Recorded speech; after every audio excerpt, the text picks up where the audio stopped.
Rock Farms and Nuclear Reactors. Written by Pineta. Read by no one and nobody.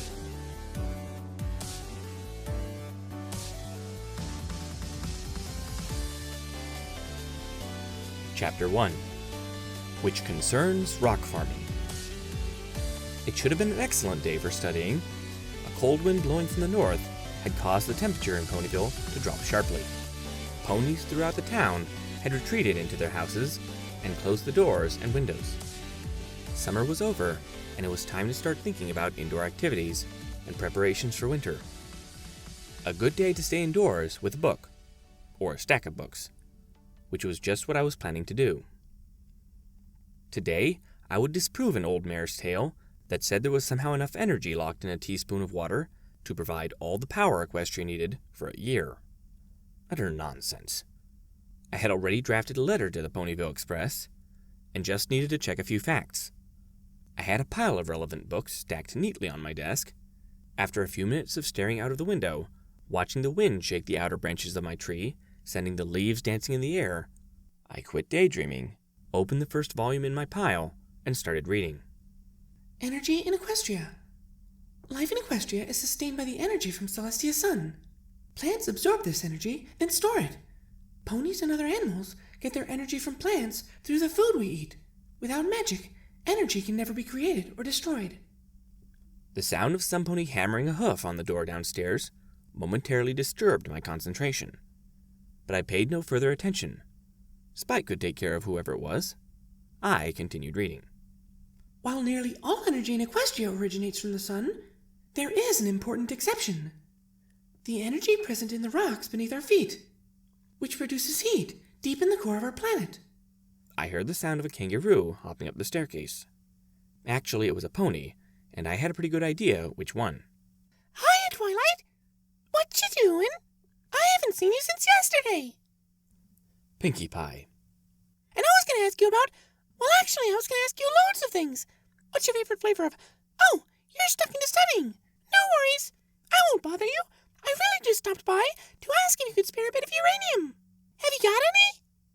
Sure, I answered without paying much attention to what she was saying. Have a look in the kitchen. Okie dokie dokie. I looked up at the window and watched the reflection of her pink mane bouncing away, and breathed a sigh of relief. Maybe my afternoon of studying could go ahead as planned. Much as I enjoy Pinkie's company, I do prefer it when she gives some advance notice before visiting, which lets me properly schedule the time, ensure I have an adequate stock of sugary snacks, and invite Rainbow Dash to come at the same time, so when things get too much, I can just leave them planning pranks and retreat to my bedroom study. I turned back to the page in front of me, trying to ignore the noise from downstairs, as Pinkie ransacks the kitchen for whatever she was looking for. Nuclear processes, such as the fission of uranium atoms, convert mass into energy, giving off heat. Wait a moment. Did Pinkie just say uranium? I spun around to see Pinkie bouncing back into the room, with a roll of paper in her mouth. She stopped in the doorway and dropped the scroll, letting it unroll all the way across the floor to my hooves, revealing a long list. I've been through your kitchen cupboards, refrigerator and freezer, and taken a full inventory, she announced. They contain 6 sacks of oats, 2 bales of hay, 8 pounds of carrots, 4 bags of apples, 14 different varieties of tea, a large jar of cookies, 35 tubs of ice cream, 86 bars of chocolate, 5 half-full bottles of maple syrup, some yellow mushy stuff that smelled a bit like peanuts, and 12 bottles of some really weird-looking fluorescent liquid labeled Experiment Sample 1 to Experiment Sample 12. I also found a badly stained copy of Magical Mysteries and Practical Potions, a textbook on extragalactic astronomy, and a dictionary of Griffin dialects. She looked up, having reached the end of the list. But no uranium. Are you sure you keep it in your kitchen? That's not really a sensible place to store toxic material. Sorry, Pinkie, I mumbled, as my brain tried to process all the information it had been thrown. Must remember to ask Spike to tidy up the kitchen. You want some uranium? Yeah, I need some 5% enriched uranium fuel pellets. Or mixed oxides will do just as well. What? I said. Mixed uranium and plutonium oxide fuel. No, I mean, what do you want it for? She rolled her eyes at me, This was evidently a stupid question. To make a sustained nuclear chain reaction, what else do you do with it? I stared at her, unsure what to say. I'm sorry, Pinkie. I don't have any uranium or plutonium. Should I apologize for that? Was it remiss of me to not have it in stock? Too bad. I'll just nip out to the rock farm and get some more. I just thought, given all the cool science stuff you have in your basement, you might have some. But no problem. See you around. La la la la la. Pinkie skipped off down the stairs, leaving me staring at the wall, trying to get my thoughts in some sort of order. Pinkie Pie? Uranium? Nuclear chain reaction? This was not the first time I had been abruptly left in a state of complete bewilderment by my fuchsia-maned friend. In fact, on this occasion, Pinkie's explanation actually followed a logic I could recognize, even if it didn't add up to any sense whatsoever. I suddenly became aware that a little dragon was standing in the doorway, staring at me with an expression of concern. "Are you okay, Twilight?" said Spike. "You've gone kind of pale." I turned to face him. Pinkie Pie said she needed some uranium, I said.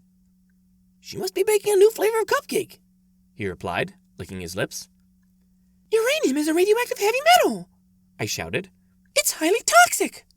It occurred to me as I said this that it might not be true for dragons. And she said she wanted to make a nuclear chain reaction. "She's just being Pinkie Pie," he said calmly. He was right. We had been here before, and at this point, the usual solution was to say, "It's just Pinkie Pie." Pretend that this explained everything, and get back to whatever I was thinking about before, without further ado. Indeed, experience had taught me that any other action might lead to random heavy objects dropping on top of my head. However, this time, some level of intuition inside my brain was flashing a warning signal that if I ignored this, it might somehow end up in Ponyville, disappearing under an enormous pink radioactive mushroom cloud. Do you know what a nuclear reaction is? I asked Spike. No? Do you know the story of the Incantatum Physio Individuuma? No? Have you still not read that book about obscure unicorn history that I gave you 2 years ago? It was one of the most important events shaping the foundation of the pre-classical era. During the ancient Equestrian Wars, Star Swirl the Bearded discovered a powerful magic to split atoms of uranium in a nuclear reaction, and thus convert matter into enormous amounts of free energy. He used it to defeat the Dark Shogun sorcerers who were terrorizing the Eastern Empire, but at a terrible cost. Whole towns and cities in Napone were laid waste, and the land remained poisoned for years. He swore the spell would never be used again, and never wrote it down. I did not mention that although it had never been written down, legend had it the spell had been passed by word of mouth to his most trusted students. There were many stories about it. Some talked of a later, even more powerful enchantment, which used this power to fuse hydrogen atoms together, releasing further energy. There were rumors that Princess Celestia knew it, but I found that difficult to believe. I could not associate my trusted mentor with such dark magic. My #1 assistant just looked at me blankly. I thought back to what I had read about Star Swirl's terrible spell. The principle, to split apart atoms and reform them as lighter elements, so that the mass difference would be liberated as energy, was simple, but the magic to manipulate matter at this scale must be formidable. Was Pinkie really dabbling in such dark arts? She couldn't do magic as I knew it, but she had improbable powers of her own. Did she understand the danger? I made a decision. This needed further research. Spike! I yelled. I'm going out. Keep an eye on the library. And in the meantime, can you clean out the kitchen? I wrapped a scarf around my neck and ran out the door. Outside, I scanned my field of vision and caught sight of Pinkie hopping up a near vertical hillside in the distance with her characteristic gait. Boy, that pony could move fast.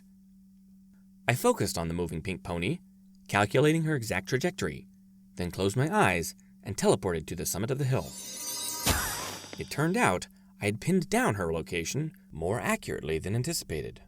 On materializing out in the open countryside, I had a momentary vision of a huge grinning pink face bearing towards me, before we collided and were both sent rolling head over hooves down the hill. I picked myself up, groaning, while Pinkie bounced around me. Twilight, did you find that you had a stash of uranium hidden under your mattress? No. You want to see what I'm up to because you're afraid that if you don't, it might somehow end up in Ponyville disappearing in an enormous pink radioactive mushroom cloud? You don't mind? Of course not. You can come with me to the rock farm and meet Mom and Dad and the sisters and Rocky, my pet rock. It'll be totally cool. She trotted off and was soon halfway up the next hill. I cantered after her, struggling to keep up. It occurred to me that this was an opportunity to ask a question which I had been meaning to raise for some time. Pinkie? I said as soon as I managed to draw a level. What exactly is a rock farm? Duh! She replied. A place where you farm rocks, of course. I told you about the rock farm where I grew up. You remember? When I told you about the day I got my cutie mark. Farming, an exclusively Earth pony activity, had been absent from the curriculum of Princess Celestia's School for Gifted Unicorns. I would readily admit that I was no expert on the subject. Nonetheless, I was a well-read student, and I was acquainted with a fair amount of information on the subject from books, and from conversation with our friend Applejack. I was aware that it involved the cultivation of plant crops, such as apples and oats, and the rearing of animals for wool, eggs, milk, and potentially other purposes which ponies did not usually talk about. I couldn't see how rocks could be applied to this model. So, I said, with what I hoped was the right level of sarcasm. How does that work? You bury little pebbles in the ground and wait for them to grow into big boulders? Nah, that would take too long.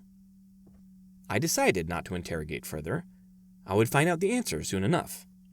We continued trotting up and down the hills which lay to the northwest of Ponyville. As we reached higher altitudes, the vegetation became sparser, and on the crests the wind was blowing strong, flattening out our manes and making me shiver. Eventually, we reached the summit of a rocky outcrop, from where we had an excellent view of the next valley. There you are, said Pinkie proudly. The family rock farm. I looked across the panorama. There were hardly any trees or plants. The flat bottom of the valley was strewn with rocks, from gravel to large boulders.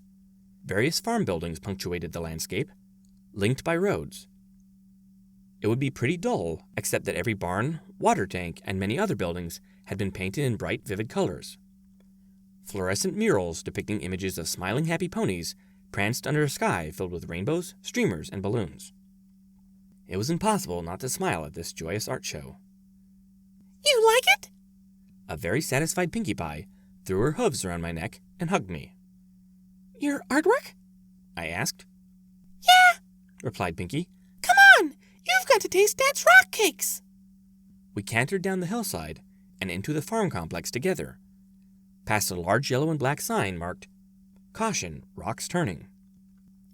The site was larger than I had imagined, and clearly employed a lot of ponies. We passed a number of earth ponies, busy shifting rocks, or engaged in other activities. Of course, Pinkie knew every pony and met them all with a smile and greeting. We reached a timber-framed house with a sagging thatched roof, somewhat older than the other buildings. Pinkie caught sight of a light gray mare with her mane tied up in a bun. She then rushed towards her. Pinkie? cried her mother. Hi, Mom. What's new? I'm back, and Twilight's come with me. Look! Princess Twilight? Hello. Cloudy quartz, isn't it? I said politely, extending a hoof to greet her. Just a moment. She darted to one side and into the house, through a wooden door, which she closed behind her. I waited outside with Pinkie, trying not to hear what was being said behind the door, and failing. It's Princess Twilight Sparkle. Quick, clear up this mess. Get out the emergency cakes. She's with Pinkie. It's just a casual visit. There's nothing casual about a visit from royalty. I felt conscious of the mess the wind had blown my mane into, and of my faded old scarf, bought from the Canterlot flea market for half a bit. Judging by the sounds coming through the door, Pinkie's family were turning their kitchen upside down. After a minute or two, Cloudy Quartz opened the door, smiling nervously. Please, come in, she said. Take a seat and I'll get you some tea. Help yourself to cakes. We walked through the door and into a large kitchen. It was not unlike the kitchen at Sweet Apple Acres, and pretty much how I imagined farmhouse interiors are throughout Equestria. The floor was laid with well-worn flagstones. Along the far wall were granite worktops, and a sink large enough to wash a foal. The other wall supported a wooden dresser, stacked with plates, and a glass cabinet full of musical instruments, with a small label, break glass in case of parasprites. Behind a large table stood Pinkie's family, her mother, Cloudy Quartz, her father, Igneous Rock, and her sisters, Marble Pie and Limestone Pie. I had met them briefly when they visited Ponyville, but never really got to know them. The table was covered with a pretty floral tablecloth, and stacked high with cakes, tarts, pastries, sandwiches, buns, cookies, pies, and many other sweet treats. There was a porcelain tea service, pots of cream and jam, and teacups and pretty little plates sitting on doilies. It was a tea party fit for a princess. I wondered if I was fit to join it. Pinkie had no inhibitions. At the sight of the feast, her eyes widened and her grin extended even further than normal around her head. Awesome! She cried and stuck her face straight into an enormous chocolate gâteau at the end of the table. I sat down and took a cup of tea and a rock cake. Pinkamena, Hissed her mother. behave yourself. We have a guest. And you are such a totally super awesome host, Replied Pinkie, sticking her chocolate-covered head out of the far side of the cake and grinning gleefully at her mother. She picked up a jam tart with her tongue, dipping it in a pot of cream before retracting it into her mouth. I took a bite of my rock cake. It was delicious. I tried not to stare at Pinkie, and instead smiled nervously at her parents. I wanted to ask what a rock farm was, but I didn't want to be told it was a place where you farm rocks. What sort of rocks do you farm here? I said. This is a mixed rock farm, Said Igneous Rock. We have diversified in recent years. It's the best way. Said Limestone. Putting all your rocks in one basket is too risky in the present climate. And it's not sustainable in the long term. Added Marble. Rocks don't grow on trees. Said Igneous, nodding. The building stone and pet rock trade is doing well, Said Limestone. but it's still difficult for us to compete with the glittery imports from the Crystal Empire. The bulk of our business is now nuclear fuel and radioactive waste management. I ran the statement through my head. This sounded serious. Pinkie had now finished the chocolate gâteau and was now standing with 4 hooves on the table and her head in a bowl of trifle, making loud slurping noises. Cloudy smiled at me nervously. What does that involve? I asked. Well, Said Limestone. we take the fertile rocks from the south field and stack them in a breeder reactor in the east barn, where they are irradiated to convert the fertile elements into fissile uranium and plutonium isotopes. We break up the rocks and extract the useful elements and form them into fuel pellets, which we sell. Then Continued Marble. we receive the spent fuel rods from nuclear power plants around Equestria. Once they're cooled down, we break them open and extract any remaining fuel. Then we take the remaining highly radioactive waste, turn it into glass rocks, encase it in steel, and bury it deep underground. Well, that's the plan. Said Limestone. We're still waiting for the official authorization from the underground repository. Explained Marble. Those diamond dogs have lodged another objection. They are a real nuisance. Said Igneous. I ran all this new information on Earth Pony Ingenuity through my mind. This was clearly a major industrial enterprise. What's a nuclear power plant? I asked. Pinkie pulled her cream-covered head out of the trifle bowl and gave me an enthusiastic smile. Ooh! Can I do my Pinkie Pie introductory nuclear physics demo? Yes, please. I said. I noticed Cloudy looked worried. Yay! Cried Pinkie, sitting down in the middle of the table in front of a huge plate of rock cakes. Her mother put a hoof in front of her eyes. You know about subatomic particles? Yes, I replied. Protons, neutrons, and electrons. Protons and neutrons stick together to form a small, dense nucleus, surrounded by a cloud of electrons. What's your favorite? Mine's the neutron. I hadn't contemplated the question before. After a brief pause, I replied cautiously. I like electrons. Pinkie picked up a rock cake and held it in front of my face. Now this is the uranium-235 atom. It's a really big fat atom with 235 protons and neutrons all packed into a tiny nucleus. Sometimes uranium-235 atoms get fed up with being so big and fat, so what do? She paused briefly for dramatic effect. Nuclear fission! They fission in two! She tore the rock cake into 2 pieces, sending a shower of crumbs into my face. Pinkie! Said Igneous Rock. And when they fission in two, Said Pinkie, ignoring her father. they send lots of neutrons flying out. She picked out some raisins from the crumbled cake mixture in her hooves and flicked them in all directions. One hit me in the eye. Then some of the neutrons will hit other uranium atoms, making them fission apart, and making more neutrons, which hit more atoms. To illustrate this, Pinkie juggled a dozen rock cakes in the air.